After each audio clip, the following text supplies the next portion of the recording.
ನಮಸ್ಕಾರ. ನನ್ನ ಹೆಸರು ದೇವಕುಮಾರ್ ಅಂತ ಹೇಳಿ. ಇಲ್ಲಿ ಗಣಾಚಾರಿ ಮನೆ ತಂದವರು. ಇಲ್ಲಿ ನಮ್ಮಣ್ಣ ಗಣಾಚಾರಿ ಗೋಪಿ ಅಂತ ಹೇಳಿ ಇದ್ದಾರೆ. ಇದು ವಿಶ್ವವಿಖ್ಯಾತ ಬೆಂಗಳೂರು ಕರಗ. ನಾವೇನು ಹೇಳ್ತೀವಿ ಮೈಸೂರು ದಸರಾ, ಬೆಂಗಳೂರು ಕರಗ ವಿಶ್ವವಿಖ್ಯಾತವಾದದ್ದು. ಇದು ನಮ್ಮ ಚೋಳರು ಪಲ್ಲವರು ಇದ್ದಂತಹ ಒಂದು ಇದು ಲೆಕ್ಕನೇ ಇಲ್ಲ. ಪಲ್ಲವರು ಇದರಲ್ಲಿದ್ದು ಮತ್ತು 800 ವರ್ಷಗಳ ಇತಿಹಾಸದಲ್ಲಿ, ಇಲ್ಲಿ ಲಿಖಿತದಲ್ಲಿ 800 ವರ್ಷಗಳ ಇತಿಹಾಸ ಇದೆ. ಈ ಸಲ ಜ್ಞಾನೇಂದ್ರ ಅವರು 16ನೇ ವರ್ಷದ ಕರಗವನ್ನು ಹೊರ್ತಾ ಇದ್ದಾರೆ. ಮತ್ತು ಇಲ್ಲಿ ಈ ದೇವಸ್ಥಾನಕ್ಕೆ ಯಾವುದೇ ಜಾತಿ ಭೇದವಿಲ್ಲದೆ ಹಿಂದೂ, ಮುಸ್ಲಿಮು, ಕ್ರಿಶ್ಚಿಯನ್ಸು ಎಲ್ಲರೂ ಬರ್ತಾರೆ. ಈ ದೇವಸ್ಥಾನದ ಕರಗ ಮಸ್ತಾನ್ ಸಾಬ್ ದರ್ಗಾಗೆ ಹೋಗುತ್ತೆ. ಅವ್ರು ಬಂದು ಮೊಹರಂ ದಿವಸ ಇಲ್ಲಿ ಬಂದು ಪೂಜೆ ಮಾಡ್ಕೊಂಡು ಹೋಗ್ತಾರೆ. ಇದು ಇಲ್ಲಿನ ವೈಶಿಷ್ಟ್ಯ.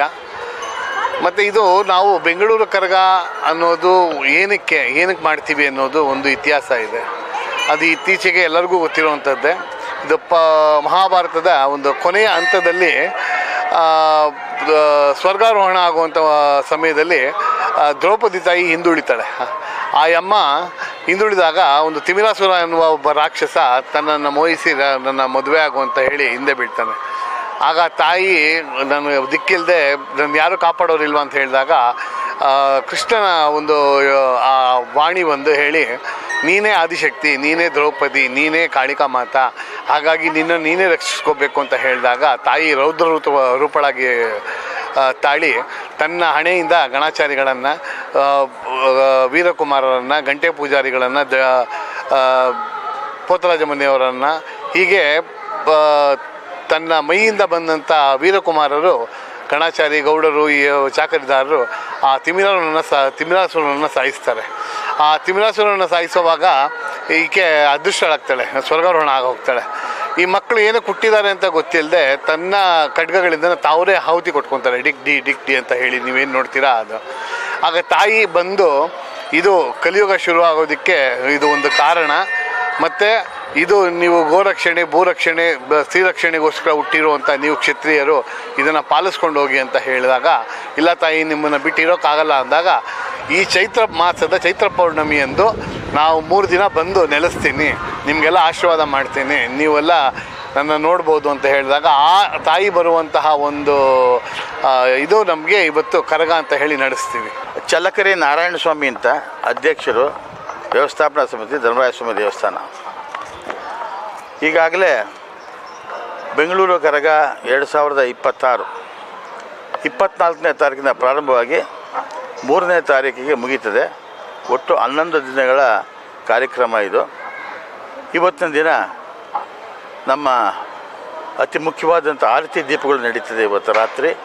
ಆ ಜೊತೆಗೆ ಆರತಿ ದೀಪಗಳ ಜೊತೆಯಲ್ಲಿ ನಮ್ಮ ಗರಡಿಯಲ್ಲಿರ್ತಕ್ಕಂಥ ಭಾಳಷ್ಟು ಕುಮಾರರು ತಮ್ಮ ವೀರಾವೇಶಗಳ ಕತ್ತು ವರ್ಷೆ, ಕೋಲು ವರ್ಷೆ ಇಂಥದ್ದೆಲ್ಲ ಪ್ರದರ್ಶನ ಮಾಡ್ತಾರೆ.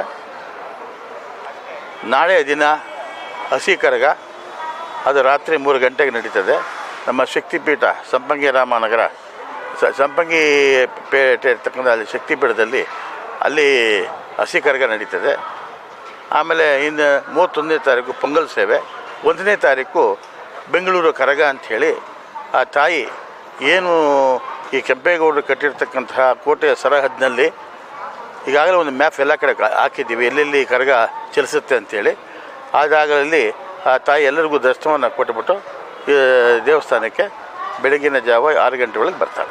ಈಗಾಗಲೇ ನಮ್ಮ ಇದಕ್ಕೆ ಸಚಿವರಾದಂಥ ರಾಮಲಿಂಗಾರೆಡ್ಡಿಯವರು ಹೆಚ್ಚಿನ ಆಸಕ್ತಿ ತೋರಿಸಿದ್ದಾರೆ. ಎಲ್ಲ ಅಧಿಕಾರಿಗಳ ಮೀಟಿಂಗನ್ನು 3 ಮೀಟಿಂಗ್, ನೆನ್ನೆ 3ನೇ ಮೀಟಿಂಗ್ ಆಯಿತು. ಎಲ್ಲ ರೀತಿ ಬೇಕಾಗಿರ್ತಕ್ಕಂಥ ಪ್ರಿಕಾಷನರಿ ಮೆಜರ್ಸು, ಜನಕ್ಕೆ ಬೇಕಾಗಿರ್ತಕ್ಕಂಥ ನೀರಿನ ಸೌಕರ್ಯ, ಈ ಟಾಯ್ಲೆಟ್ ಸೌಕರ್ಯ, ಈಗ ಎಲ್ಲ ರೀತಿಯ ಸೌಕರ್ಯಗಳನ್ನು ಕೂಡ ಮಾಡೋದಕ್ಕೆ ವ್ಯವಸ್ಥೆ ಮಾಡಿದ್ದಾರೆ. ಈಗಾಗಲೇ ಪ್ರಚಾರ, ನೀವೆಲ್ಲರೂ ಕೂಡ ಹೆಚ್ಚಿನ ರೀತಿಯಲ್ಲಿ ಪ್ರಚಾರ ಕೊಟ್ಟಿದ್ದೀರಿ. ಹೆಚ್ಚಿನ ಜನಸಂಖ್ಯೆ ಕೂಡ ಬರ್ತಕ್ಕಂಥದ್ದು ಇದೆ. ನಮಸ್ಕಾರ, ನನ್ನ ಹೆಸರು ಶ್ರೀನಿವಾಸ, ನಮ್ಮ ಮಿಸ್ಸಸ್ ಹೆಸರು ಪೂರ್ಣಿಮಾ ಅಂತೇಳಿ. ನಾವು ಪ್ರತಿ ವರ್ಷ ಈ ಕರಗ ನೋಡೋದಕ್ಕೆ ಬರ್ತಾ ಇದ್ದೀವಿ. ಈ ಕರಗದ ಮಹತ್ವ ಏನಂದರೆ, ಪ್ರತಿ ವರ್ಷವೂ ಚಿತ್ರಾ ಪೌರ್ಣಮಿ ಎಂದು ನಡೆಯುತ್ತೆ. ಅದಕ್ಕೆ 3 ದಿನ ಮುಂಚಿತವಾಗಿ ಇಲ್ಲಿ ಮಡ್ಲಕ್ಕಿ ಕಾರ್ಯಕ್ರಮ ನಡೆಯುತ್ತೆ.